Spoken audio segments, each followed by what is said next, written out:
Home appliance വാങ്ങാൻ ഒരിടത്ത്, crockery വാങ്ങാൻ വേറൊരിടത്ത്, ഗാഡ്ജറ്റ്സ് വാങ്ങാൻ വേറെ എവിടെയോ ഒരിടത്ത്. അതെ, എന്തിനെങ്ങനെ പലയിടത്തും ഓടണം? മൈജി ഫ്യൂച്ചർ ഉണ്ടല്ലോ. മൊബൈൽ ഫോൺ മുതൽ ഹോം അപ്ലയൻസസ് വരെ എല്ലാം ഒരിടത്ത്. ഏറ്റവും കുറഞ്ഞ EMI. അങ്ങനെയാണെങ്കിൽ ഏറ്റവും കുറഞ്ഞ വില. ആഹാ, എന്നാ ഏറ്റവും കൂടുതൽ ഓഫറുകൾ. MyG future. Experience the next. MyG ആണ് ഫ്യൂച്ചർ.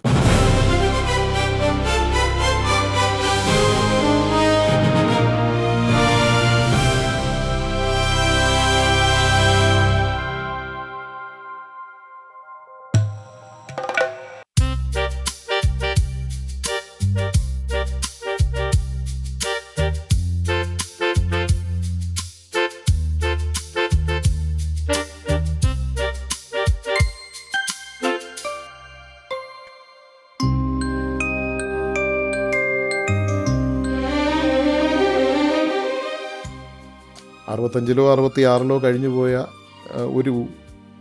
ഒരു കാലം, ഒരു സൗഹൃദ കാലത്തെ 20 വർഷത്തിന് ശേഷം അതേപടി പുനഃസൃഷ്ടിക്കാൻ തോന്നുന്നത്. അതിന് കാരണം ആ വ്യക്തിത്വങ്ങളാണ്. അന്ന് ഈ കഥാകാരൻ്റെ ഉള്ളിൽ ആഞ്ഞു തറച്ച വ്യക്തിത്വങ്ങളും അവരുടെ സവിശേഷതകളുമാണ്. ഉണ്ണിയങ്ങളുടെ വർഷങ്ങളായിട്ടുള്ളൊരു ആഗ്രഹമായിരുന്നു ലാലേട്ടനെ കാണണം എന്നത്. തമാശ എനിക്ക് തോന്നുന്നു ലാലേട്ടനെ അറിയില്ല ഇങ്ങനെ ഒരാളെ ബേസ് ചെയ്തിട്ടാണ് അച്ഛൻ എഴുതിയിരുന്നതെന്ന് അദ്ദേഹം പിന്നീട് എപ്പോഴെങ്കിലും ആയിരിക്കും അറിഞ്ഞത്. അന്ന് എടുക്കുന്ന സമയത്ത് അറിഞ്ഞിരുന്നില്ല എന്നാണ് ഞാൻ മനസ്സിലാക്കുന്നത്. അപ്പോൾ അദ്ദേഹം എപ്പോഴും പറയും എനിക്കൊന്ന് മോഹൻലാലിനെ ഒന്ന് കാണണം. കാരണം വേറൊന്നുമല്ല, എത്ര സൂക്ഷ്മമായിട്ടാണ് എൻ്റെ ചില ആക്ഷൻസ് അദ്ദേഹം കാണിക്കുന്നത്, മുണ്ട് മടക്കി കുത്തുന്നത്. ഒരുപക്ഷെ അച്ഛൻ കാണിച്ചു കൊടുത്തിട്ടുണ്ടാകാം, അങ്ങനെ പെരുമാറണമെന്നൊക്കെ പറഞ്ഞു കൊടുത്തിട്ടുണ്ടാകാം. അച്ഛൻ്റെ മനസ്സിൽ ഇദ്ദേഹം ഉണ്ടല്ലോ. ഞാനും ഉണ്ണിയങ്ങളും തമ്മിൽ വളരെ തുറന്ന് സംസാരിച്ചിട്ടുണ്ട് അദ്ദേഹത്തിൻ്റെ പല കാര്യങ്ങളും. അദ്ദേഹം പറയുന്നത് സിനിമയിൽ കാണിച്ചിരിക്കുന്ന എത്ര നിസ്സാരനായിട്ടാണ്, എത്ര പാവമാണ്. ഞാൻ കളിച്ചിട്ടുള്ള വിക്രാസങ്ങളുടെ 4-1 പോലും പത്മരാജൻ കാണിച്ചിട്ടില്ല. ശരിയായ കഥകൾ ഇതിനെക്കാട്ടിലും എത്രയോ മുകളിലാണ്. അന്നത്തെ കാലത്ത് യുവാക്കൾക്കിടയിൽ നടന്ന കുസൃതിയുടെ 4-1 സിനിമയിൽ വന്നിട്ടുള്ളൂ. പക്ഷേ ഇത്തരം കുസൃതികളും വികൃതികളുമാണ് ജീവിതത്തെ സുന്ദരമാക്കുന്നത് എന്ന് വിശ്വസിച്ച ഒരു യുവാക്കളുടെ സൗഹൃദ സംഘമായിരുന്നു അന്ന് ഇവരുടെയൊക്കെ. ഇങ്ങനെ ഓർക്കുമ്പോൾ നമ്മളൊക്കെ എത്ര ശിശുപാലന്മാരാണെന്നും കൂടി ഓർത്തു പോകുന്നു.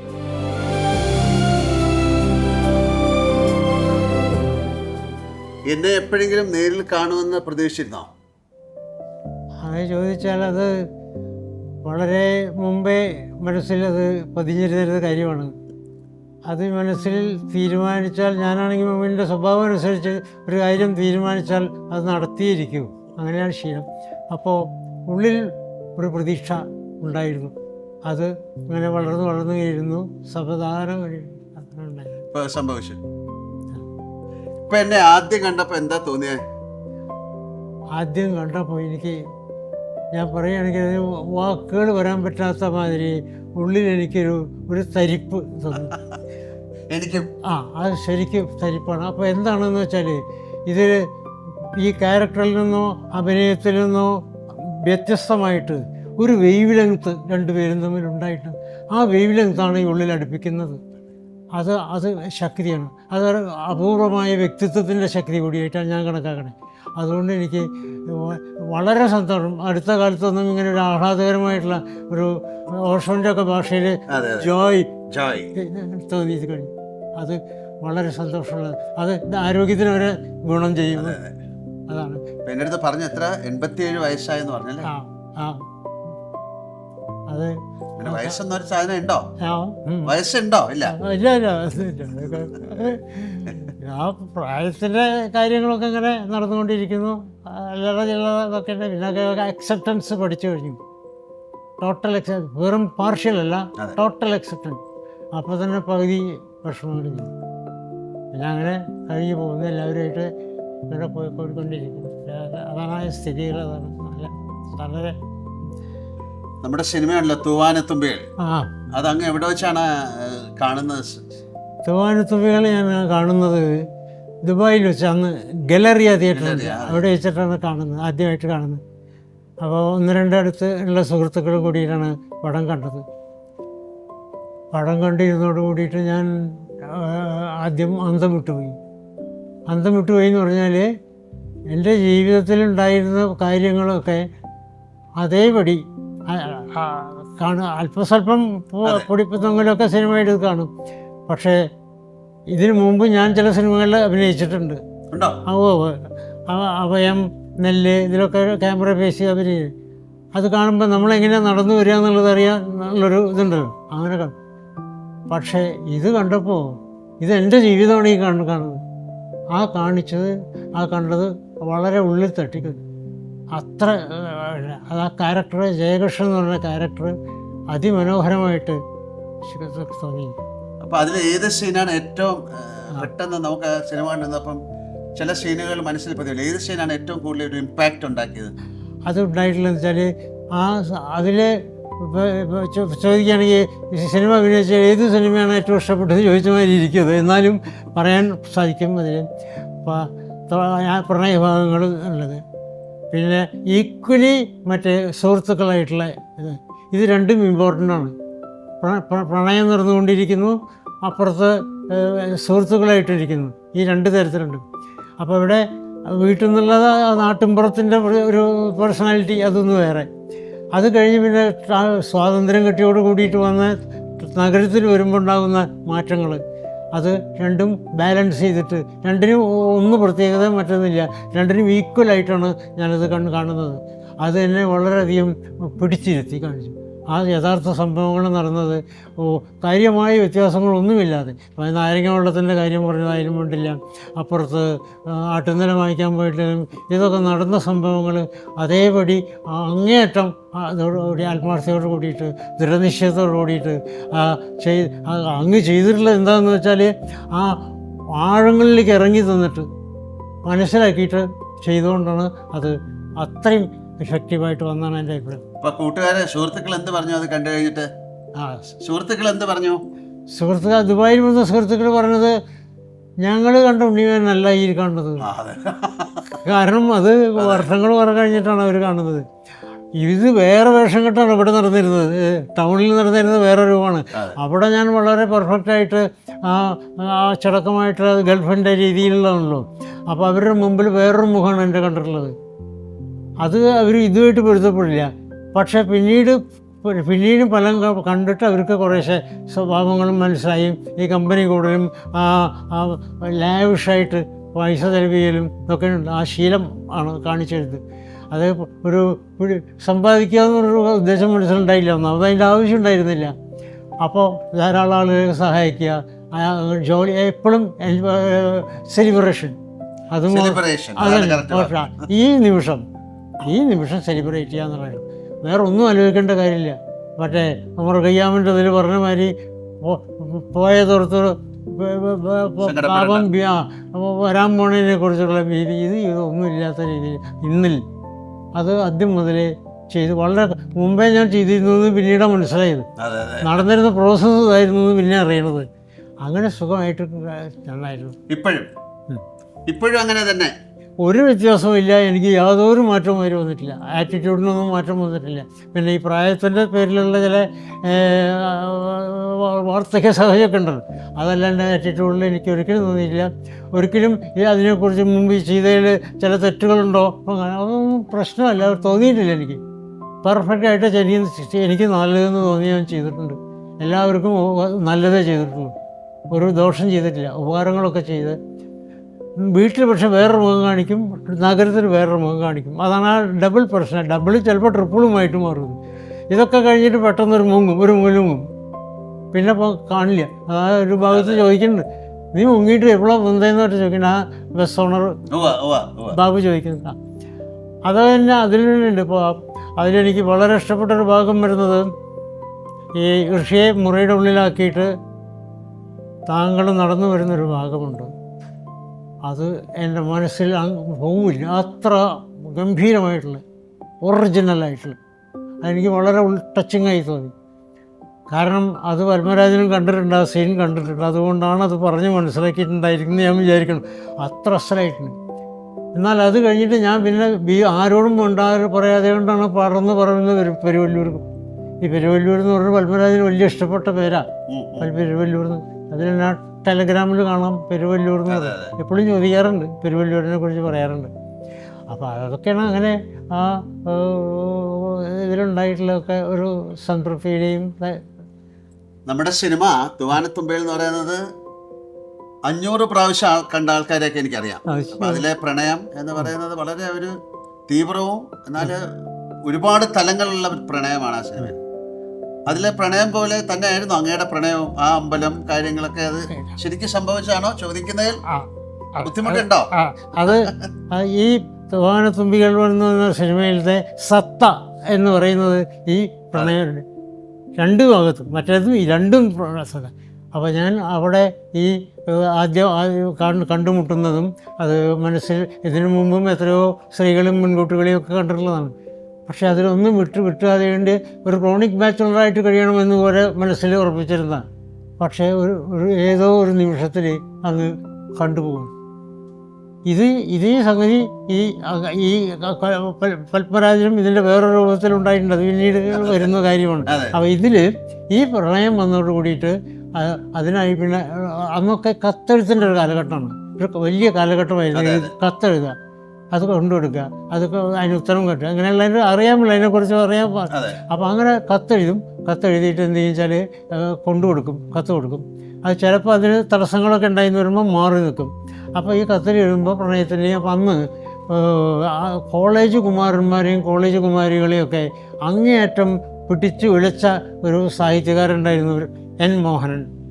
ശ്രീമതി ലളിതാംബികത്തിലും അങ്ങനെയുള്ള ചില കഥകളൊക്കെ ആ കാലഘട്ടത്തിൽ ഞങ്ങളൊക്കെ കോരിത്തരിച്ചിട്ടുണ്ട്. അപ്പോൾ അതിൻ്റെ ഇൻഫ്ലുവൻസും ഈ മാരിക്കാലിയുണ്ട്. ഇത് ഞാൻ ഉഷ എന്നാണ് ഈ പേര്, രാധ കഥയിൽ നടന്നു പോകുമ്പോൾ ഞാൻ വരികൾ പറഞ്ഞു കൊടുത്തിട്ടുണ്ട്. അതിലൊരു ചില വരികൾ, മോഹനൻ്റെ വരികളൊക്കെ ഉള്ളിൽ തട്ടുള്ള അങ്ങേർക്കും ഒരു പ്രണയനൈരാശ്യം ഉണ്ടായിട്ടുണ്ടായിരുന്നു. ഉദ്ദേശിച്ചവർ പ്രേമം വളരെ കഷ്ടപ്പെട്ടുള്ള വേദന ഉണ്ടായിരുന്നു. അങ്ങനെ എഴുതിയിട്ടുള്ള കഥയിൽ ചില വരികളുണ്ട്. അത് ഞാൻ 2 വരികൾ പറയാമതിൽ. നിശ്ചലങ്ങളായ നിശാവേളകളിൽ അവളുടെ കത്തും മാറോടടുക്കി പിടിച്ചുകൊണ്ട് ഞാൻ ആകാശത്ത് നോക്കി മലർന്നു കിടന്നിരുന്നു. ആകാശ മൈതാനത്തിൻ്റെ കോണിൽ ഒരു ചന്ദ്രക്കലയും നക്ഷത്രദേവതയും മാത്രമേ ഉണ്ടായിരുന്നുള്ളൂ. കവി പറഞ്ഞ വാക്കുകൾ ഞാൻ പെട്ടെന്ന് ഓർത്തുപോയി. ആ ചന്ദ്രനും നക്ഷത്രവുമായി പ്രേമത്തിലാണ് തീർച്ച. പ്രേമത്തോടൊപ്പം ഇന്നും ദുഃഖമുണ്ടാകുന്നു. നോക്കൂ, ആ ചന്ദ്രകല വിളറി വരികയാണ്.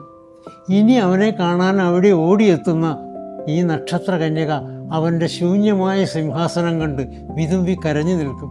അവനോ ക്ഷയിച്ച് മറഞ്ഞു മാഞ്ഞിരിക്കും. പ്രേമനിർഭരമായ ഒരു ഹൃദയത്തിന് മാത്രം അറിയാവുന്ന വേദനയോടെ മന്ദമായി ഞാൻ ആശിപ്പിക്കട്ടെ, മിണ്ണിൻ്റെ പൈതലേ, മണ്ണിൻ്റെ മകനായ ഞാൻ നിന്നോട് സഹതപിക്കുന്നു. എന്നാൽ ആകാശത്ത് വീണ്ടും പൗർണമി ഉദിക്കും.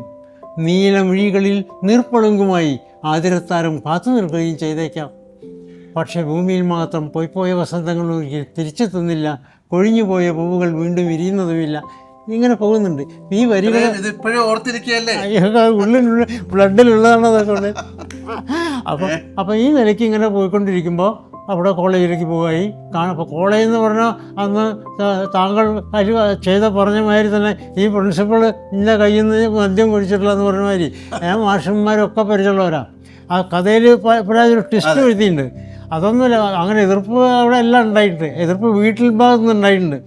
അതായത് വീട്ടിൽ എൻ്റെ അവിടുത്തെ സെറ്റൊക്കെ ഉണ്ടല്ലോ, അതിൻ്റെ പേരിൽ ഞങ്ങൾ തമ്മിൽ തെറ്റും. ഞാൻ ക്ലാസ്സിൽ പോയി വിളിച്ചുകൊണ്ട് ഈ വർത്തമാനം വിടാറുണ്ട്. ഒരു പ്രാവശ്യം MT പ്രാവശ്യം വന്നപ്പോൾ ഞാൻ MT കൊണ്ടുപോയി കോസ്റ്റിനെ വിളിച്ചിട്ട് MT പരിചയപ്പെടുത്തി കൊടുത്തു. കുറേ പെൺകുട്ടികളൊക്കെ പാട്ട് പഠിപ്പിച്ചിട്ടുണ്ടായിട്ടുണ്ട്. അങ്ങനെ സന്ദർഭം കിട്ടുമ്പോഴൊക്കെ ഈ ഇതിങ്ങനെ കൊണ്ടു നടക്കാറുണ്ട്. അടുപ്പമാണേലും കത്തുകളാണ് അങ്ങനെ ഓരോന്ന്. അപ്പോൾ പ്രത്യേകിച്ച് പറഞ്ഞാൽ സാഹിത്യമാണ് ഒരളവ് വരെ ഞങ്ങളെ അടുപ്പിക്കാനുണ്ടായിട്ടുള്ളത് കഥകളുമായി. ഈ സത്യം പറഞ്ഞാൽ വിവാഹരാത്രിയിൽ ആദ്യ രാത്രിയിൽ തന്നെ ഏതോ ഒരു കഥ തന്നെ ഇരുന്ന് വായിക്കുക നിങ്ങളുണ്ട്. ഇത് ആലോചിച്ചു, രണ്ടുപേരും അത് ആസ്വദിച്ചിരുന്നു. അതൊരു ബൈ പറഞ്ഞു പറഞ്ഞു. അപ്പോൾ ഇങ്ങനെ അമ്പലത്തിൽ വടക്കുന്നാഥ ക്ഷേത്രം ഉണ്ട്, അവിടെ വരും. അവിടെ നിന്ന് കാണാൻ നോക്കുമ്പോൾ അവിടെ ഞാൻ തലേ ദിവസം തന്നെ വന്നൊരു മുറിയെടുത്ത് താമസിക്കും. ആ മുറിയും പത്മരാജനൊക്കെ കണ്ട സീനൊക്കെ അതിലെ ഭാഗം പാട്ട് സീൻ വരുമല്ലോ, 1-ാം രാഗം പാടി തോർത്തിൻ്റെ സീൻ അവിടെ അങ്ങനെ തോർത്തുകൊണ്ടിട്ടുണ്ടാവും. അപ്പോൾ ഞാൻ എൻ്റെ പുതിയ ഷർട്ടുകൾ വാങ്ങിക്കും, തോർത്ത് വാങ്ങിക്കും, ഇതൊക്കെ അവിടെ ഇട്ട് പോകും. അതൊക്കെ സുഹൃത്തുക്കൾക്കൊക്കെ സപ്ലൈ ചെയ്യുകയും ചെയ്യും. അങ്ങനെ അന്ന് കഴിഞ്ഞ് പോരും. ചിലപ്പോൾ അമ്പലത്തിൻ്റെ പിന്നിൽ ചെന്നപ്പോൾ മദറിനെ വളരെ പേടിയായിട്ടാണ് നിൽക്കുക. ഒരു ഭീകരസത്വമായിട്ട് അന്ന് കാണാതെ പേടിച്ച് നിൽക്കും. എന്നാലും ഒളിവ് എളുപ്പമൊക്കെ നോക്കി കാണുക, അങ്ങനെ ചെയ്യാറുണ്ട്. അങ്ങനെ ആ വന്ന രീതിയിൽ തന്നെ വേറെ ഭാഗം ഒരു പാട്ട് സീരിയൽ വരുന്നുണ്ട്, ഒരു കന്യാസ്ത്രീയുടെ ഭാഗം വരുന്നുണ്ട്. അത് സംഭവിച്ചിട്ടുള്ളൊരു കാര്യം തന്നെയാണ്. പക്ഷെ വേറൊരു തരത്തിലാണ് വന്നതെന്ന് മാത്രം. ചെന്ന് തിരിച്ചു നിന്ന് എനിക്കിപ്പോൾ ആ രംഗം ഓർമ്മയുണ്ട്. ചെന്ന് അങ്ങനെ ഞാനും ആ ബാബു എന്ന് പറഞ്ഞ ആളുണ്ടല്ലോ, അയാളും കൂടി മുമ്പ് കന്യാസ്ത്രീയെ കൊണ്ടിട്ട് അവർ വണ്ടിയിൽ കയറ്റിക്കൊണ്ട് പത്മരാജന് ഈ വിവരം അറിയാം. നോക്കുമ്പോൾ എന്താ വെച്ചാൽ ജോർജിൻ്റെ സിസ്റ്ററാണത്. അതുകൊണ്ടാണ് അവർ വിളിച്ച് കയറ്റി അവരെ പള്ളിയിൽ കൊണ്ട് ഇറക്കി. അത് വേറെ ഇതായിട്ട് ബന്ധപ്പെട്ട. അപ്പോൾ ഈ പ്രണയം അന്നൊക്കെ പ്രേമം എന്നാണ് പറയാറ്. പിന്നീട് അങ്ങനെ അത് കൊണ്ടു നടന്ന് സിനിമയ്ക്ക് പോയി. സിനിമയ്ക്ക് ഇതൊക്കെ ഒത്തി നോക്കിയിട്ട് സത്യജിത്രയുടെ ഇതൊരു പടം ഉണ്ടായിരുന്നു, അപരാജിത. അത് കാണുമ്പോൾ ഞാൻ അവിടെ ഇരുന്ന് എൻ്റെ സിസ്റ്റർ മരുമകളെയും കൂട്ടി ഈ കോളേജിൽ ഈ ഒരു ഇതിനുണ്ടല്ലോ പണം ഉണ്ടാക്കാൻ വേണ്ടിയിട്ടുള്ളൊരു അതിൽ കാണുമ്പോൾ ഞാനും പക്ഷേ അടുത്തിരുന്നിട്ട് എൻ്റെ കയ്യിൽ ഡയമണ്ട് മോതിരം ഉണ്ടായിരുന്നു. ആ മോതിരം കയ്യിൽ ഊരിയിട്ട് മോതിരം മാറുന്ന ഇരുട്ടത്ത് സത്യജിത്രയുടെ പടം കണ്ടിരുന്നു. ആ പടത്തിൽ ഞാൻ ആകെ ഇപ്പോഴും ഓർമ്മയുള്ളത് ഒരു തീവണ്ടി പോണത് മാത്രമേ ഞാൻ കണ്ടിട്ടുള്ളൂ, വേറെ ഒന്നും കണ്ടിട്ടില്ല. ഞങ്ങൾ അങ്ങനെ ഒരിതുണ്ടായി. അതുപോലെ ഞാൻ അന്നത്തെ സാൻഡോസ് സീക്കോ വാച്ചൊക്കെ വാങ്ങിച്ചിട്ട് മോതിരം എനിക്ക് തിരിച്ചു വന്നു. വീട്ടിൽ സമയമില്ല, വാച്ച് വാങ്ങിച്ചു കൊടുക്കും, അതും അതേമാതിരി തിരിച്ചു വന്നു. വീട്ടിൽ ചോദ്യം ചെയ്യപ്പെടും. പിന്നെ കസിനോ ഹോട്ടലിൽ പോകുമ്പോൾ സിനിമയ്ക്ക് വരുമ്പോഴാണെങ്കിൽ ഞാനും എല്ലാ ടിക്കറ്റും കൊടുക്കും. ആദ്യം എവിടെ ഇരിക്കാമെന്ന് അറിയില്ലല്ലോ, അപ്പോൾ ചെന്ന് കാണാൻ വേണ്ടി പോകും. അപ്പോൾ ഇത് വലിയൊരു ലഹരിയായിട്ട് വന്നിരിക്കുകയായിരുന്നു. ഇതിൻ്റെ ഇക്വലൻ്റ് ആയിട്ടാണ് പത്മരാജനും നിൽക്കുന്നു.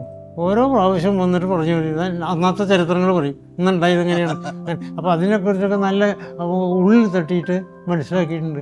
ആ പ്രണയത്തിൻ്റെ രീതികളും അതാണ് പത്മരാജൻ നിർബന്ധം. കേരള കോളേജിൽ തന്നെ വേണമെന്ന് പറയാൻ കാരണം ഷൂട്ടിംഗ് വേണമെന്നാണ്. ആ ഭാഗം അത്ര നിർബന്ധമായിരുന്ന കാരണം അറിയാം. അതുപോലെ ആ ചുറ്റുപാടും തൃശ്ശൂർ തന്നെ വേണം. വടക്കുന്നാഥൻ്റെ ക്ഷേത്രത്തിൻ്റെ ചുറ്റുപാടും ആ ഭാഗവും ഒക്കെ കൂടി അത് തൃശ്ശൂരിൻ്റെ കൂടി കഥയായിട്ട് മാറിക്കഴിഞ്ഞു എന്നുള്ളത്. ഇങ്ങനൊരു പടം വേറെ ഉണ്ടായിട്ടില്ല, ഈ പടം ഉണ്ടായിട്ടുള്ളൂ. ഇല്ല, ഞാൻ വായിച്ചിട്ടുണ്ട്. അങ്ങ് പത്മരാജനോട് പറഞ്ഞു, സാധാരണ മരിച്ചു കഴിയുമ്പോഴാണ് സ്മാരകങ്ങൾ ആൾക്കാർക്ക് വേണ്ടി ഉണ്ടാക്കുന്നത്. ഞാൻ ജീവിച്ചിരിക്കുമ്പോൾ തന്നെ സ്മാരകം ഉണ്ടാക്കിയെന്ന്.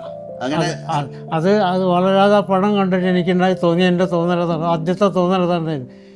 ഇത് ഇങ്ങനെ ഞാൻ എൻ്റേതായ സംഗതികളിലെ വളരെ സിനിമയ്ക്ക് മാത്രം വേണ്ടി വന്ന ചില്ലറ മാറ്റങ്ങൾ ഒഴിച്ച് ബാക്കിയൊക്കെ നടന്ന കാര്യങ്ങൾ അനുഭവമുള്ളത്. അന്ന് ആരോടോ പറഞ്ഞിട്ട് എഴുതി കണ്ട് തൃശ്ശൂരത്തെ അനുഭവങ്ങളാണെന്ന്. അത് പച്ചയല്ല, മനുഷ്യരെ കണ്ടിട്ടുള്ളതാണ്. അങ്ങനെ ഇത് കണ്ടോട് കൂടിയിട്ട് എനിക്ക് തോന്നി ഇത് ഒരു സ്മാരകം എനിക്ക് തീർത്തിട്ടുള്ളതാണ്.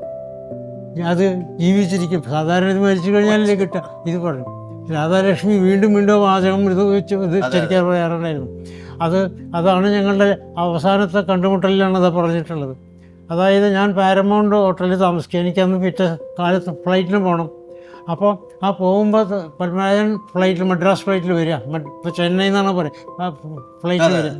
ഞാനും രാധാലക്ഷ്മിയും കൂടി അവരുടെ മറ്റേ വണ്ടിയിൽ പോയിട്ട് അവിടെ ചെന്ന് കാത്തിരുന്നു. അപ്പോൾ ഈ വർത്തമാനങ്ങളൊക്കെ പറഞ്ഞ് ഞാൻ 2-3 സുഹാനത്തുമ്പികളുടെ കാസറ്റും കൊടുത്ത്, ഒന്ന് കാസറ്റിൻ്റെ കാലം അതും കൊടുത്ത് അവിടെ ചെന്നിരുന്ന് കാത്തിനും പത്മരാജനെ കാണാനില്ല. എൻ്റെ ഫ്ലൈറ്റിൻ്റെ ടൈം ആവുകയും ചെയ്തു.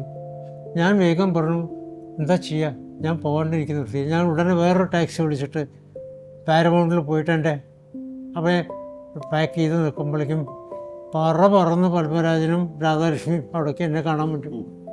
വന്ന് കെട്ടിപ്പിടിച്ച് വർത്തമാനം പറഞ്ഞ് പിന്നെ അങ്ങ് തിരിഞ്ഞ് ഷെയ്ക്കൻഡ് ചെയ്തിട്ട് ബഷീർ പോകാനുണ്ടായി. കൂടുതൽ സംസാരിക്കാൻ പിന്നെ പറ്റിയിട്ടില്ല, പിന്നെ കണ്ടിട്ടില്ല, പിന്നെ കാണാൻ സാധിച്ചിട്ടില്ല. അങ്ങനെയാണ് അത് ആ സ്മാരകത്തിൻ്റെ ഇത് വന്നത്. അപ്പോൾ അതും ഈ പടത്തിൻ്റെ ഒരു വലിയ വിജയമായിട്ടും കാണുന്നുണ്ട്. ഈ പടത്തിലത്തെ ആ ഒരു നടന്ന കാര്യങ്ങൾ അതേപടി ചെയ്യാന്നുള്ളത്. നമ്മുടെ സംസാരത്തിനിടയിൽ ഞാൻ ശ്രദ്ധിച്ച 2-3 കാര്യങ്ങളൊന്ന് സെലിബ്രേഷൻ, പിന്നെ അങ്ങ് പറഞ്ഞു in the present, live in the present. അപ്പൊ ഒരു മൈൻഡ്ഫുൾനെസ്, അങ്ങനെയൊക്കെയാണ് ഒരുപാട് ടേം ഉണ്ട്. ഇതൊക്കെ കൂടുതൽ എനിക്കും ഭയങ്കര ഇഷ്ടമുള്ള വാക്കുകളാണ്. ഒരു പരിധിവരെ അതിൽ യാത്ര ചെയ്യാൻ ഇഷ്ടപ്പെടുന്ന ഒരാളാണ് ഞാൻ.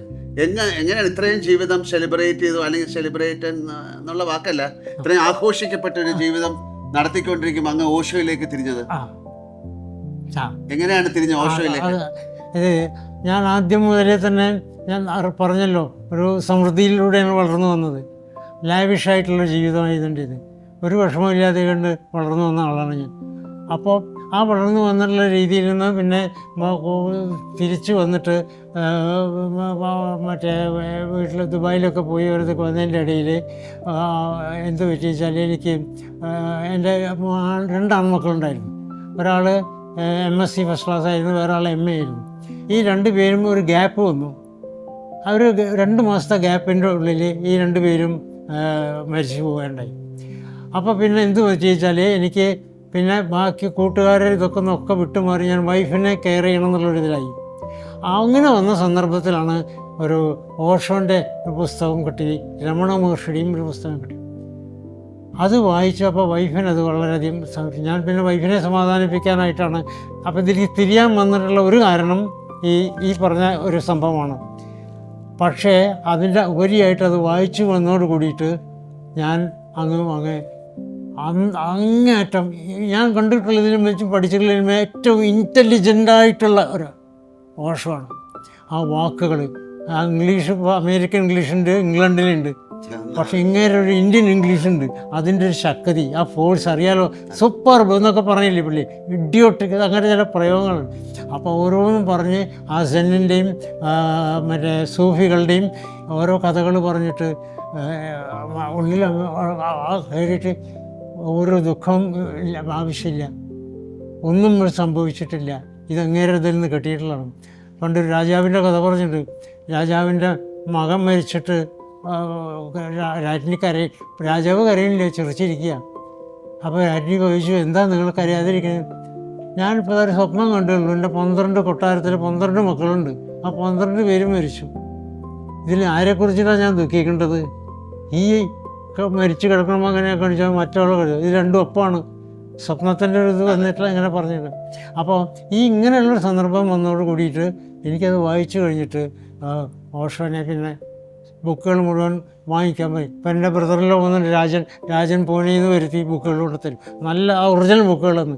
ആ ബുക്കുകളൊക്കെ വായിച്ച് കേനോപനിഷത്തിൻ്റെ ഉണ്ട്, പിന്നെ കഠോപനിഷത്തിൻ്റെ ഉണ്ട്, പിന്നെയുള്ള ഹാർട്ട് സൂത്ര, ഒരുപാട് 3/4 ഭാഗം അങ്ങനെ എഴുതിയ ബുക്ക് ഇപ്പോൾ വരുന്ന നോക്കണ്ട, ഇപ്പോൾ ഒക്കെ റിപ്പീറ്റേഷനാണ് വരുന്നത്.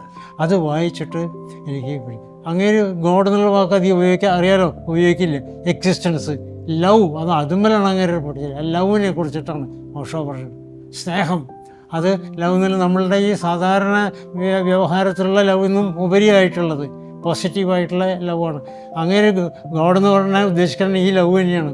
എപ്പോഴും പുള്ളി പറയാറുണ്ട്, അങ്ങനെ ഈ ഇരുട്ടിനെയും ഇതിനെയും താരതമ്യപ്പെടുത്തി പറയാറുണ്ട്.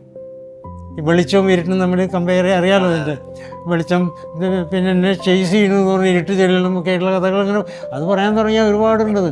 അപ്പോൾ ഇത് മുഴുവൻ എൻ്റെ ജീവിതത്തിൽ അപ്ലൈ ചെയ്യാൻ പല കാര്യങ്ങളിലും പെരുമാറ്റത്തിലും. ഇപ്പോൾ ഒരാൾ വന്ന് ചീത്ത പറഞ്ഞാൽ തന്നെ ചെറുക്കാനേ തോന്നുന്നുള്ളൂ, അയാളോട് എതിർത്ത് പറയാൻ തോന്നുന്നില്ല. അങ്ങനെ സ്വഭാവത്തിലും മറ്റിലും വളരെ മാറ്റങ്ങൾ വന്നു. ഇതെൻ്റെ വൈഫിനും വളരെയധികം ഉപകാരം ചെയ്തു. പിന്നെ അപ്പോൾ ശ്രമണ മഹർഷിയെ ആകെ ബാക്കി എല്ലാവരും വെച്ചിട്ട് ഓഷോ അങ്ങേയറ്റം റെസ്പെക്ട് ചെയ്യുന്ന ആളാണ്. അത് പിന്നെ മോഹിനിത്തിൻ്റെ ഇതുണ്ട്. ഇപ്പോൾ നടരാജഗുരു ഒരിക്കൽ കാണാൻ പോയിട്ടുണ്ട് മഹർഷി, രമണ മഹർഷി കണ്ടിട്ട് കണ്ടുപോകുമ്പോൾ കുറേ നേരം ഉണ്ടാകുന്ന നോക്കിയിരുന്നു, ഒന്നും സംസാരിക്കും. മൗനം സച്ചിദാനന്ദൻ്റെ കവിതയിൽ പറഞ്ഞ മാതിരി മൗനത്തിൽ വീഴുന്ന നാദം നീരവമാം രവം എന്ന് പറഞ്ഞത്. അവിടെ ഇപ്പോൾ നമ്മൾ എന്നെ കുറച്ച് കഴിഞ്ഞാൽ അങ്ങനെ കണ്ടിരിക്കും. കമ്മ്യൂണിക്കേഷൻ ഈസ് ഗോയിങ് ഓൺ, അത് നടന്നുകൊണ്ടിരിക്കുന്നുണ്ട്. ബിക്കോസ് ഈ ആ ലെവൽ ഓഫ് കോൺഷ്യസ്നെസ് ഉണ്ടല്ലോ, അതിൻ്റെ ശക്തിയാണ് ആ വ്യക്തിത്വം. അതും ഞാനിപ്പോൾ ഈ പടങ്ങൾ കണ്ടപ്പോൾ തന്നെ, ഓരോ പടങ്ങൾ കാണുമ്പോൾ തന്നെയും ഇപ്പോൾ ഗുരു, അതുപോലെ ആ പപ്പടത്തിൻ്റെ ഇത് രണ്ടും എനിക്ക് വളരെയധികം ഉള്ളിൽ തട്ടിയിട്ടുള്ളത്. അത് കഴിഞ്ഞിട്ടാണ് പിന്നെ ഈ മറ്റേ തുമ്പികളുടെ ഇത് വന്നതോടുകൂടി ഞാൻ ഫുള്ളായി കഴിഞ്ഞു, ഫുൾ. അപ്പോൾ എനിക്ക് ഒരാളെ കാണണമെന്ന് തോന്നുക എന്നുള്ളത് ഉണ്ടായിട്ടുള്ളത്. ഓഫ് കോഴ്സ് കൗമാരകാലത്ത് ചെക്കുറിശി ഒന്ന് കാണണമെന്നൊരാഗ്രഹം ഉണ്ടായിരുന്നു ആകെ. അത് കാണുക മാത്രമല്ല, അങ്ങനെ കൂടെ ഒരുമിച്ച് ജീവിക്കുകയും ഒരുപാട് കാലം ഒരുമിച്ചിരിക്കുകയും ചെയ്തു. കുട്ടികളുടെ മാതിരി ഈക്വലായിട്ട് പെരുമാറും. ഞങ്ങൾ മാറി ഇരുന്നത് പാരഡി അറിയാലോ, പാടാറുണ്ട്. ഷൂട്ടിങ് ഇറങ്ങുമ്പോഴേ ഇങ്ങനെ ഡയറക്ടറാ അത് ഉർവശി ഭാരതിയൊക്കെ എടുക്കുമ്പോണ്ടല്ലോ മാറി ഇരുന്ന് നമുക്ക് പാടുക എന്നൊരു പാട്ട്, അത് ആരാന്നാലും വീക്കണം. അത് അങ്ങനെ ഒരു സംഭവം ഉണ്ടായിട്ടുണ്ട്, കാണണം എന്ന് ആഗ്രഹം. പിന്നെ എനിക്ക് ഒന്ന് കാണണമെന്ന് മനസ്സിൽ തോന്നിയിട്ടുള്ളത് മോഹൻലാൽ എന്ന് പറയുന്ന ആ വ്യക്തിത്വത്തിനെയാണ്. മോഹൻലാലിൻ്റെ രൂപം അല്ലെങ്കിൽ അഭിനയം അതോ എല്ലാവർക്കും അറിയാം. അങ്ങേയറ്റം അതിൽ രാജ്യത്തിൻ്റെ ഒരു തരംഗമായിട്ട് ഈ സമയത്ത് ആ വാക്ക് പലരും ഉപയോഗിച്ചാണെങ്കിൽ കൂടിയും ഞാൻ റിപ്പീറ്റ് ചെയ്യാണ്, ഇന്ന് രാജ്യത്ത് ആ ഒരു തരംഗം വന്നുകൊണ്ടിരിക്കുന്നു. അപ്പോൾ ഞാൻ അതിൽ നിന്നൊക്കെ വിട്ടിട്ട് ഞാൻ കാണുന്നത് ഇതിൽ ഈ അഭിനയിച്ച ആ ക്യാരക്ടറിനോ ആ അഭിനയത്തിൻ്റെ കഥയൊന്നുമല്ല ഞാൻ നോക്കുന്നത്, ആ വ്യക്തിത്വം ഉണ്ടല്ലോ, ആ വ്യക്തിത്വം ഇതിൽ പ്രതിഫലിച്ചിട്ടുണ്ട്. അപ്പോൾ അങ്ങയുടെ കഥാപാത്രങ്ങളിലേക്ക് ഇത്രയും ശക്തി കിട്ടാനുള്ള ഒരു പ്രധാന കാരണം ഈ സ്വന്തം സംസ്കാരവും വ്യക്തിത്വമാണ്. അത് പൂർവ്വജന്മത്തിൽ നിന്ന് കിട്ടിയതാവാം, ജീനിൽ നിന്ന് കിട്ടിയതാവാം, സ്വന്തം പ്രയത്നത്തിൽ നിന്ന് കിട്ടി. ഇതെല്ലാം കൂടിയിട്ടാണത് ഇങ്ങനെ വലിയൊരു ഹിമാലയം മാതിരി ഔന്നത്യത്തിലെത്തിയിട്ടുള്ളത്. എനിക്കത് വലിയ സന്തോഷമുള്ള കാര്യമാണ്. ഞാൻ അങ്ങേയറ്റം അത് എനിക്കുണ്ട്. ഇതിനൊക്കെയും പറഞ്ഞ മാതിരി ഓഷോൻ്റെ ആ ഒരു ഇതുണ്ട്, അത് ഞാൻ മറക്കില്ല. ഇപ്പോഴും ഞാൻ ഫോട്ടോ വെച്ചിട്ട് ഞാൻ നാളെ കുട്ടി ശരത്ത് വന്നപ്പോൾ കാണിച്ചു, അപ്പോൾ ഒന്ന് കൊണ്ട് കാണിച്ചു തരുന്നത് അതൊക്കെ ഇഷ്ടം പോലെ ഫോട്ടോസൊക്കെ ഉള്ളത്, ഇന്ന് മറ്റേ ഫോട്ടോയും കണ്ടുപോയി. അപ്പോൾ ഇങ്ങനെ ഞാനും വൈഫൊക്കെ തമ്മിൽ ഒഴിവുള്ളപ്പോൾ ഒക്കെ സംസാരിച്ചുകൊണ്ടിരിക്കും ഈ ഇതിനെക്കുറിച്ചിട്ട്, ഓഷോനെ കുറിച്ച്. അത് ഇത്രയും ഒരു ഇമ്പാക്റ്റ് ഉണ്ടാക്കിയ ഒരു സിനിമയാണ് തൂവാനത്തുമ്പികൾ. അങ്ങയുടെ ഏറ്റവും അടുത്ത സുഹൃത്തും എല്ലാമായ പപ്പേട്ടനായിരുന്നു അത് ചെയ്തത്. പക്ഷേ അദ്ദേഹം വളരെ നേരത്തെ നമ്മളെയൊക്കെ വിട്ടുപോയി. ഒരുപക്ഷെ അദ്ദേഹത്തെ ഇനിയും കാണാൻ സാധിച്ചാൽ ജയകൃഷ്ണൻ എന്ന് പറയുന്ന അങ്ങ് എന്തായിരിക്കും ചോദിക്കാൻ പോകുന്നത്? ഞാൻ ചോദിക്കും, ഇങ്ങോട്ട് വരാൻ താല്പര്യമുണ്ടോ? ഇവിടെ പലരും കാണണമെന്നൊക്കെ ഉണ്ട്, വരാൻ പറ്റുമോ? അതിപ്പോൾ വേണ്ട, അല്ലെങ്കിൽ ഞാൻ അങ്ങോട്ട് വരാം, എൻ്റെ സമയമായിട്ടുണ്ട്. പിന്നെ എന്താ വെച്ചാൽ പത്മരാജൻ ഒരു കാര്യം പറയാനുണ്ട് എനിക്ക്. ഇവിടെ പത്മരാജൻ മുമ്പ് പറഞ്ഞിട്ടുണ്ട്, തൻ്റെ ഇഷ്ടപ്പെട്ട സിനിമകളിൽ പെടുത്തിയിട്ടില്ല എന്ന് പറഞ്ഞിട്ടുണ്ട്. പക്ഷെ ഞാനത് വിശ്വസിക്കുന്നില്ല. ആ പത്മരാജൻ അത് ഉള്ളിൽ പത്മരാജൻ ഇഷ്ടപ്പെട്ടേ ഒക്കൂ. അതെനിക്കറിയാം, പത്മരാജനും അറിയാം. അത് ഏറ്റവും അടുത്ത ആളുകൾക്ക് ഉള്ളിൽ അറിയണവർക്ക് അറിയുന്ന കാര്യം. അതുകൊണ്ട് ഇവിടെ ചില സംഭവങ്ങളൊക്കെ ഇവിടെ നടത്തുന്നുണ്ട്. ഈ പടത്തിൽ ആ ജയകൃഷ്ണൻ എന്ന് പറഞ്ഞൊരു ക്യാരക്ടർ, അതിനെ ആണുങ്ങൾ മാത്രമല്ല പെൺകുട്ടികളും കൂടെ കരുത് നടക്കാം. ഇതിൻ്റെ എന്താണ് ഇതിൻ്റെ പിന്നിലെ കാരണം? അതാണ് തിരിച്ചത്. അപ്പോൾ പത്മരാജൻ ഇപ്പോൾ അറിയേണ്ടത് എന്താണെന്ന് വെച്ചാൽ, ഇത്രയും ഈ ക്യാരക്ടറിൻ്റെ പേരിൽ ഞാൻ എന്നെ കാണാൻ വേണ്ടിയിട്ട് 20 കൊല്ലമായിപ്പോൾ, 20 years. 1995 ഇവിടെ വന്ന് 2000 തൊട്ട് പിടിക്കുക, 2007 തൊട്ട് ആളുകൾ വന്നുകൊണ്ടിരിക്കുക. കണ്ണൂർ തൊട്ട് തിരുവനന്തപുരം വരെയുള്ള ആളുകൾ കാണാൻ വരുന്നു. ഒരു പരിചയമില്ലാത്തവർ, അന്ന് ഇത് മൊബൈലിൽ ഇതൊന്നും ചിലരില്ല, വരുന്നു, കാണുന്നു, ചിലർ. അത് കഴിഞ്ഞ് കുറേ കഴിയുമ്പോഴേക്കും പിന്നെ ആളുകൾ വരാൻ തുടങ്ങി, സമ്മാനങ്ങൾ വരാൻ തുടങ്ങി. വിഷ്കേട്ടം, ഓണപ്പുഴ, എനിക്ക് ഇഷ്ടമുള്ള പലഹാരം, ഇതൊക്കെ കൊണ്ടുതരിക. ഇതെനിക്കല്ല തരുന്നത്, ഇത് തരുന്നത് മോഹൻലാലിനാണ്. മോഹൻലാലിൻ്റെ അടുത്ത് ആക്സസ് ഇല്ല ഇവർക്ക്, ഇപ്പം ഓടിച്ചെന്ന് ചെല്ലാൻ പറ്റുന്ന സ്ഥലമല്ല. അപ്പോൾ എൻ്റെ അടുത്ത് വന്നിട്ട് പിന്നെ അവർക്ക് അറിയുകയും ചെയ്യാമല്ലോ, ഈ ക്യാരക്ടറിനെ കുറിച്ചും അറിയുകയും ചെയ്യും. ഞാൻ അവരൊക്കെ നിരുത്സാഹപ്പെടുത്താതെ ഒരുവിധം ആളുകളെയൊക്കെ ഞാൻ ചാനലുകളാണ്, ഈ ചാനലുകൾ വന്നുകൊണ്ടിരിക്കും. ഇവരൊക്കെ ആയിട്ട് ഞാൻ ഇപ്പോഴും നല്ല ബന്ധത്തിൽ കൊണ്ടുവരിക്കണം. അപ്പോൾ ആ ഈ സംഭവമുണ്ട്. പത്മനാഭൻ നിന്ന് വരികയാണെങ്കിൽ ഇതിൽ നിന്ന് കണ്ടു കഴിഞ്ഞ് അന്തം വിട്ട് പോകും, കണ്ടു.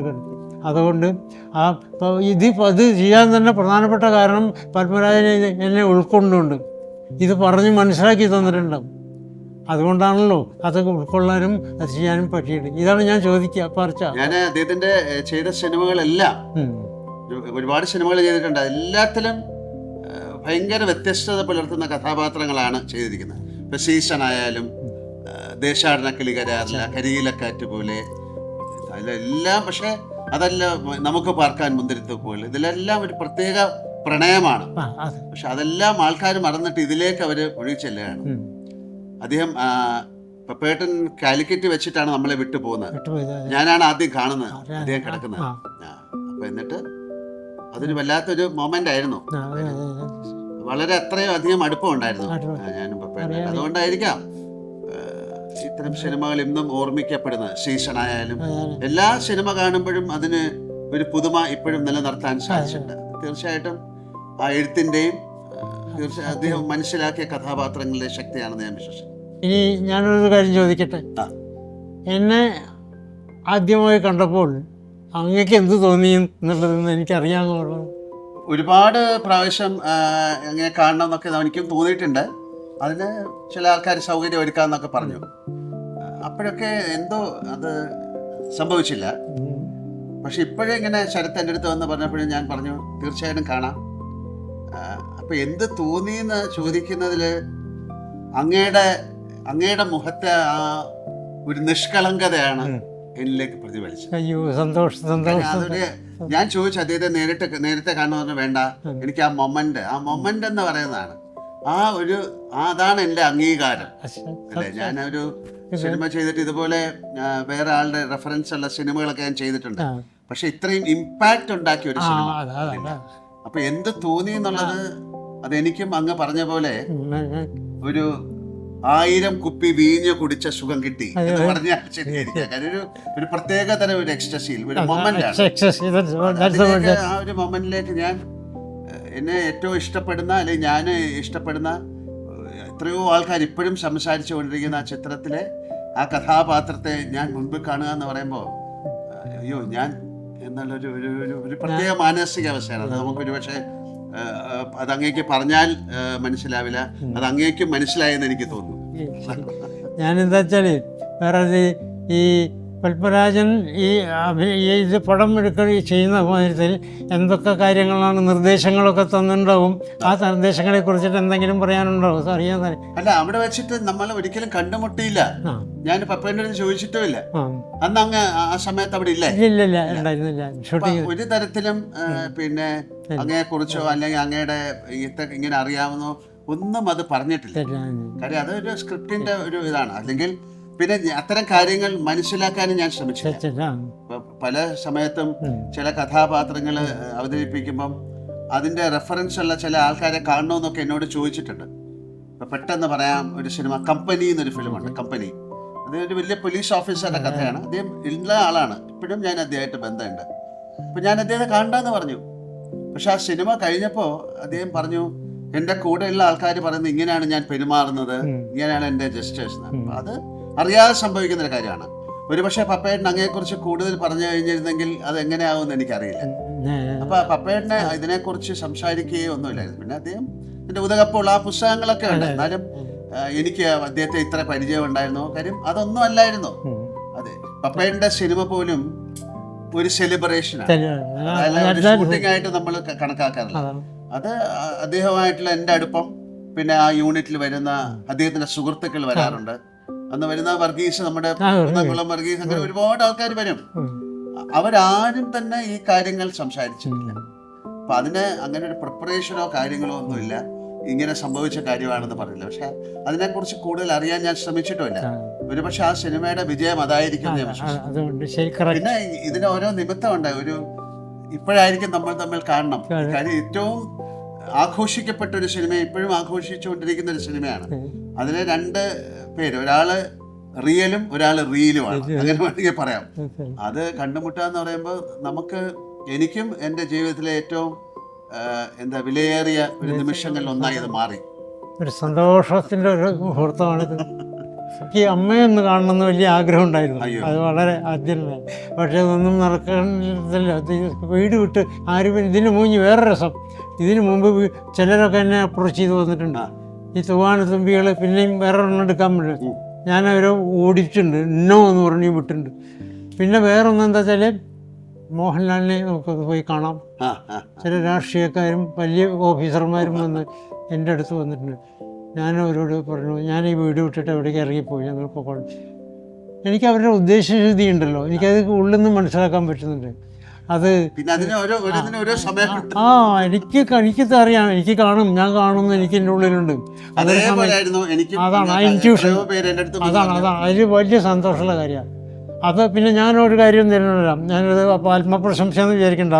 ഞാൻ ആരെങ്കിലും കണ്ട ഒരു ഫ്രണ്ട് എനിക്കിപ്പോൾ ഉണ്ടായിരുന്നെങ്കിലും ആ ഫ്രണ്ടിനോട് പിന്നെ നമ്മൾ അന്ന് കണ്ടതല്ലേ എന്ന് പറയേണ്ട ആവശ്യം വരാറില്ല.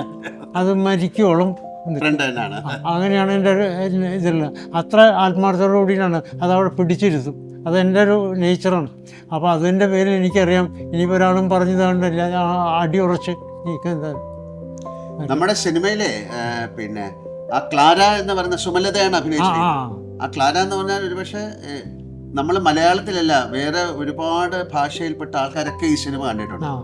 അവർക്കൊക്കെ ക്ലാര എന്ന് പറയുന്ന സ്ത്രീയോടുള്ള ഒരു അഭിനിവേശം, ഒരു സ്നേഹം, അത് ഭയങ്കരമാണ്. ആ കുട്ടിയും വളരെ നന്നായിട്ട് ചെയ്തിട്ടുണ്ട്. അപ്പൊ ഞാൻ അങ്ങയോട് ഒരു കാര്യം ചോദിച്ചാൽ, ആരാണ് ഈ ക്ലാര? അതെന്താ എനിക്ക് ചിലപ്പോൾ ഞാൻ തോന്നാറുണ്ട്, ചോദിച്ചിട്ടില്ല ആരാണെന്ന്. എനിക്ക് ചിലപ്പോൾ തോന്നാറുണ്ട് ഇത് സംഭവിച്ചിട്ടുണ്ടാവും അങ്ങനെ എന്ന് എനിക്ക് സംശയം തോന്നിയിട്ടുണ്ട്. ഇത് അപ്പോൾ അത് അതിൻ്റെ സ്ഥിതി എങ്ങനെയായിരിക്കും? അപ്പോൾ എന്താ വെച്ചാൽ ഇത് 100% സംഭവിക്കാൻ സാധ്യതയുള്ളൊരു സംഗതിയാണ് അവിടെ നടന്നിട്ടുള്ളത്. അങ്ങനെ സംഭവിച്ചിട്ടില്ലെങ്കിലും അത് സംഭവിക്കുമായിരുന്നു എന്നേ എനിക്ക് പറയാൻ പറ്റൂ. കാരണം എന്താ വെച്ചാൽ നമ്മൾ അങ്ങനത്തെ ഒരു സെറ്റപ്പിലാണ് അവിടെ വളർന്നു വന്നിട്ടുള്ളത്. പിന്നെ പത്മരാജൻ്റെ ആ അതുല്യമായുള്ള ഭാവന കൊണ്ട് അങ്ങനെ ക്രിയേറ്റ് ചെയ്തിട്ട് കുറെ അതിന് മഴ ഉഗ്രമായിട്ട്, അതല്ലെങ്കിൽ ഇഷ്ടമാണോ മഴ? വലിയ ഇഷ്ടമാണ് പത്മരാജൻ. ഞങ്ങൾ കഴിക്കുമ്പോഴേ പുറത്തേക്ക് പോകാൻ ഞങ്ങൾ ഇറങ്ങുമ്പോൾ ഒരു മിനിറ്റ് ഇട്ടോ ഞാൻ ഒന്ന് ബാത്റൂമിൽ പോയിട്ട് തലയിൽ വെള്ളം ഒഴിച്ചിട്ട് വരിക. പണ്ടേ ഉണ്ട് തൃശ്ശൂർ തേക്കുംകാട്ടിൽ ഞങ്ങൾ കെട്ടിപ്പിടിച്ച് കുട ഉണ്ടായിട്ട് എൻ്റെ കുട എപ്പോഴും കാണും. കുട നിർത്താതെ കൊണ്ട് കെട്ടിപ്പിടിച്ച മഴ കൊണ്ട് നടന്നു പോകുന്നുണ്ട്. ഇത് ഞാൻ നാളെ MTക്ക് എഴുതി അങ്ങനെ അഭിനയിച്ചൊരു പടമുള്ള രംഗം ആണോ, രംഗം. ഞാൻ പ്ലാസ തിയേറ്ററിൽ നിന്ന് പടം കണ്ടിട്ട് അങ്ങ് കോരി ധരിച്ചിട്ട് ഞാൻ വേണമെന്ന് വെച്ചിട്ട് മഴയും കൊണ്ടിട്ട് കരാമ എന്ന് പറഞ്ഞ സ്ഥലമുണ്ട്. ആ കരാമ വരെ ഞാൻ മഴ കൊണ്ട് നടന്നു പോയി. ഞാൻ MTയുടെ ഒരു പറഞ്ഞു ആ പടം കണ്ടിട്ട്. അപ്പം മഴ അത്ര അധികം ഉള്ളിൽ കഴിച്ചിട്ടില്ല. അതിൻ്റെ ഒരു ശക്തി ഗംഭീരമായിട്ട് അത് സമരസപ്പെടുത്തി കൊണ്ടുപോകാനും സാധിച്ചിട്ടുണ്ട്. അത് ഒരുപക്ഷെ അതുകൊണ്ടായിരിക്കാം മഴയും ക്ലാരയും കൂടെ അദ്ദേഹം കണക്ട് ചെയ്യണത്. അതാണ് അതിലുണ്ടായിട്ടുള്ളത്. അത് ഭംഗിയായിട്ട് ചിത്രീകരിക്കാൻ സാധിച്ചിട്ടുണ്ട്. അത് ഒരു തരത്തിലും മുഴച്ചു നിൽക്കാത്ത രീതിയിൽ മറ്റതും ഇതും കൂടി കൊണ്ടുവരലും അത് മറ്റേ ക്ലൈമാക്സിൽ അവരുടെ സംശയങ്ങളൊക്കെ തീർത്ത് കൊണ്ടുവന്നതും. ഇപ്പോഴും ഞാൻ പറയണം, ഇന്ന് ക്ലാരെ എനിക്കിപ്പോൾ ഒന്ന് കണ്ടാലോ പത്മരാജനോട് ചോദിക്കാം, നമുക്ക് ക്ലാരെ ഒന്ന് കാണാൻ പറ്റുമോ എന്ന് ചോദിക്കണമെങ്കിൽ അപ്പോൾ എന്താ ഉണ്ടാവുകയെന്ന് വെച്ചാൽ, വേണ്ട എനിക്കിപ്പോൾ അങ്ങനത്തെ കാര്യം ഞാനൊന്ന് വയസ്സായി കഴിഞ്ഞു, അവരും ജരാതരകളുള്ള ക്ലാരയെ കാണണ്ട. എനിക്ക് കാണേണ്ട ക്ലാരെ ആ തീവണ്ടി സീനില്ലേ, ആ സീനിൽ ആ കുട്ടി എടുത്തിട്ട് പോകണില്ലേ, ആ രംഗം കണ്ടു മാത്രം മതി. അതെനിക്ക് രാധയ്ക്കും കാണിച്ചു കൊടുക്കണം. എൻ്റെ വിഷയമാണ് വിഷയം. രാധയ്ക്കും കാണിച്ചു കൊടുക്കണം, രാധയ്ക്ക് കടത്തപ്യം എന്ന് പറയാൻ തോന്നിയിട്ടുണ്ട്. ഇത്രയ്ക്കൊക്കെ പലരും ചോദിച്ചിട്ടുണ്ട് ആരാണ് ക്ലാര. ഞാൻ പറഞ്ഞു എനിക്കറിയില്ല, എനിക്കറിയേണ്ട കാര്യമില്ല. അത് അങ്ങനെ അതൊരു എന്താണ് ഒരു മിത്ത് മാതിരിയാ, എന്താ അത് രഹസ്യമായിട്ടിരിക്കാം. അതെ അതെ അതെ, നമുക്ക് പിന്നെ എപ്പോഴെങ്കിലും സംസാരിക്കാം അതിനെ. എന്തായാലും എന്താ പറയണമെന്നല്ല, ഒരുപാട് സന്തോഷം, അയ്യോ അതിലേറെ അഭിമാനം. നേരത്തെ കണ്ടുമുട്ടേണ്ടിയിരുന്നു തോന്നില്ല, നമ്മൾ നേരത്തെ കണ്ട ആൾക്കാരായി.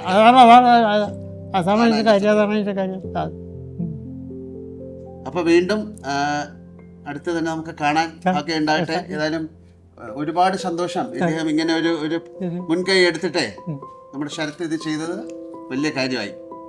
ഞാൻ വിചാരിച്ചിരിക്കുന്നു ഇല്ല ഇപ്പോൾ 87 പറഞ്ഞില്ലേ, ഒരു 2 കൊല്ലം കൂടി ഉണ്ടാവുന്നതായിരുന്നു. ഇത് പിന്നീട് എനിക്ക് 2 ഒരു 5 കൊല്ലം കൂടി നീളുന്ന തോന്നുന്നു എനിക്ക്. അയ്യോ തീർച്ചയായിട്ടും അങ്ങനെ തന്നെ സംഭവിക്കട്ടെ, നാക്ക് പൊന്നായിരിക്കട്ടെ. എന്തായാലും അപ്പം ഞാൻ പതുക്കെ എന്നാൽ ഞാൻ ഇറങ്ങും, എനിക്ക് ഷൂട്ടിംഗ് ഉണ്ട്. ശരി. അപ്പം ഇനിയും എന്താ പറയാ, വളരെ സന്തോഷത്തോടെയും ഒരു ചെറിയ സങ്കടത്തോടെയും അങ്ങനെ വിട്ടുപിരിയുന്നതിൻ്റെ ഒരു സങ്കടത്തോടെയും ഞാൻ യാത്ര പറയുന്നു. ഒരുപാട് സന്തോഷം. സുജിത്രോടും മിശ്രയോടും പ്രണവൻ പ്രത്യേകിച്ച് അന്വേഷിച്ചതായിട്ട് പറയാം. കുട്ടികൾ ഞാൻ അവരുടെ അനുഗ്രഹം ഉണ്ട് അവർക്ക്. ഓ സന്തോഷം. Thank you.